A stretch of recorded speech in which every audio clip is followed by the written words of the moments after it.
თბილისში საგანგებო ჩამოსული ევროსაბჭოს გენერალური მდივანი ქვეყანას ისეთოვებს, რომ ამ დრომდე ბუნდოვანი რჩება ალენ ბერსეს საქართველოში ჩამოსვლის რეალური მიზეზი. რამდენიმე დღიანი აუდიენციების შემდეგ დღეს მოულოდნელად დელეგაციის ხელმძღვანელმა განაცხადა, რომ დე-ფაქტო ხელისუფლებას მოელაპარაკა და კომპრომისზე დაითანხმა. მისი განცხადებით ოცნების რეჟიმმა ორი პირობა დადო: პოლიტიკური პატიმრების დაუყოვნებლივ გათავისუფლება და რუსულ კანონში შინაარსობრივი ცვლილებების შეტანა. თუმცა გენმდივანმა პრესკონფერენციის დამთავრებიდან რამდენიმე წუთში გაარკვია, რომ მოატყუეს. ირაკლი კობახიძემ დადებული პირობები უგულებელყო. ივანიშვილის რეჟიმი არც კი დაელოდა ევროსაბჭოს დელეგაციის ოფიციალური ვიზიტის დასრულებას და შეცვლილი პოზიცია თვით გამოცხადებულმა პრემიერმა ალენ ბერსეს იმ დროს დააწია, როცა ის პრეზიდენტთან შესახვედრად ემზადებოდა.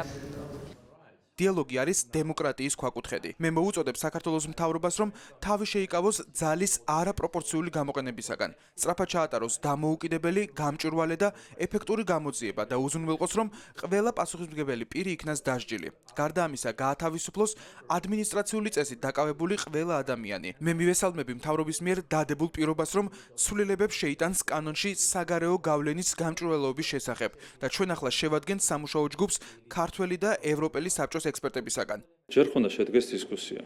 იქნებ დისკუსიის პროცესში ვლინდება ის, რომ კანონი არის თავიდან ბოლომდე კარგი. აი რა შევით მაშინ უნდა შევცვალოთ მაინც. რა თქმა უნდა, ასეთ პირობებში არ შეიძლება კანონის შეცვალა.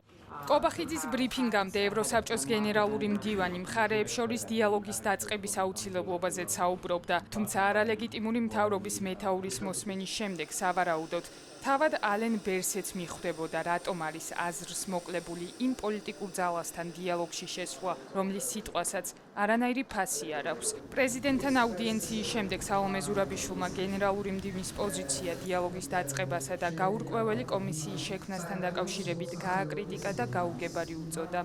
მათი არც მანდატი, არც მოვალეობა, არც უფლება არ არის, რომ რაღაც კომისია დანიშნონ ჯერ არ აღიარებული არავისგან ხელისუფლებასთან, მით უმეტეს იმისთვის, რომ განიხილონ რა რუსული კანონი, ვის რა აინტერესებს რუსული კანონის შეცვლა თუ არ შეცვლა.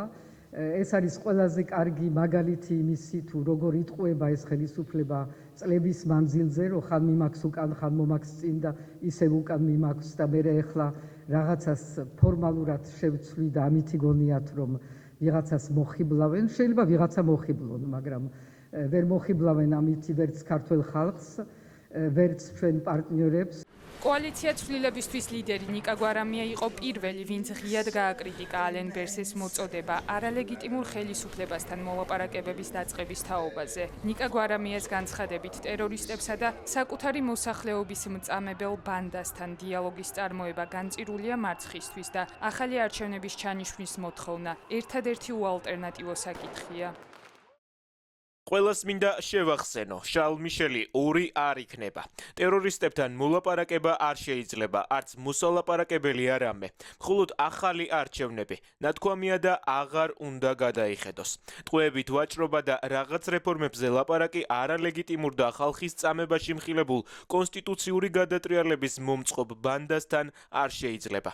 ერთადერთი დიალოგი, რომელიც იქნება ხელისუფლებასთან, იქნება ხოლმე ახალ არჩევნებში. სხვა არანაირი დიალოგი მათ შორის არანაირ კანონმდებლობებზე ამ ქვეყანაში არ მოხდება და ამაში არ ჩაერთვება არც ერთი პოლიტიკური ჯგუფის შემდგენ ამის გარანტია მოხდება. გასაუბრებელი ლაპარაკოს გენერალურმა მდივანმა ევროსაბჭოსი ან ისინი სხვა რომელიმე ევროპელმა პირობებმა. გიორგი გახარიას არ მორიდებია იმის თქმაც, რომ ევროსაბჭოს გენერალური მდივანი საეჭვო ფიგურაა, რომელიც საქართველოში საეჭვო მისიით მოევლინა. საეჭვო კაცი ძალიან საეჭვო დროს ჩამოდის თბილისში და საეჭვო შეხვედრების შემდეგ აკეთებს ძალიან საეჭვო განცხადებას. ბიტინა ივანიშვილი თუ ფიქრობს და როგორც ჩანს ფიქრობს, რომ მსგავსი პოლიტიკური თაღლითობით შეძლებს რაღაცა დოზით მაინც შეძინოს ლეგიტიმაცია უკანონო რეჟიმს. რა თქმა უნდა, აქედან არაფერი არ გამოვა. ოთხივე ოპოზიციური პარტია ერთ აზრზეა. ერთობლივ განცხადებაში ოპოზიციური სპექტრი ბერსეს კეთილსინდისიერებასთან დაკავშირებით კითხვის ნიშანს სვამს და ევროსაბჭოს საპარლამენტო ასამბლეას მოუწოდებს ბერსეს მოქმედებების კეთილსინდისიერების საკითხი დღის წესრიგში დააყენოს. დასკვნითი პრესკონფერენცია შეიცავდა გზავნილებს, რომელიც არ ემსახურება კრიზისის განმუხტვას, არამედ პირიქით მეტად ამძიმებს ქვეყანაში შექმნილ ვითარებას და ქართული ოცნების მხრიდან ძალადობის სახალისებას უწყობს ხელს. ამ უკიდურეს ვითარებაში სრულიად მიუღებელი და უადგილოა საუბარი ეგრეთ წოდებულ რუსულ კანონში რაიმე სახის საკანონმდებლო ცვლილების გატარებასა და მის გაკეთილშობილების მცდელობაზე, ან ამ მიზნით არალეგიტიმური პარლამენტისა და მთავრობის პირობებში რაიმე ტიპის სამუშაო ჯგუფის შექმნაზე. 3 დღის განმავლობაში ევროსაბჭოს დელეგაცია პოლიტიკურ სპექტრს ხვდებოდა. მათ შორის ალენ ბერსემ, ოლიგარქი ივანიშვილიც მოინახულა, თუმცა დახურული შეხვედრის დეტალები არ გავნახელია. რატომ დააყენა დღის წესრიგში ოპოზიციასა და არაღიარებულ რეჟიმთან დიალოგში შესვლის საკითხი, მაშინ, როცა მისი ფუნქცია ადამიანის უფლებრივი მდგომარეობის შესწავლაა, პასუხგაუცემელია.